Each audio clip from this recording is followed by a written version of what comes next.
पापा ये आपके लिए है। किसी ने मुझसे पूछा कि तुम एक ही बात को कितने तरीके से कह सकती हो। पापा नहीं है, इस बात को कितने तरीके से जता सकती हो।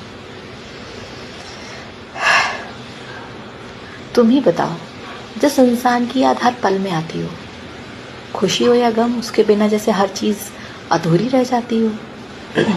आठों पहर जिसकी यादों का पहरा रहता है, उस बात को तुम कितने तरीकों से बता सकती हो, या कितनी बार बता सकती हो कि खुशी हो तो उनके बिना वो अधूरी रहती है, और गम हो तो बात उनके बिना संभाली नहीं जाती है।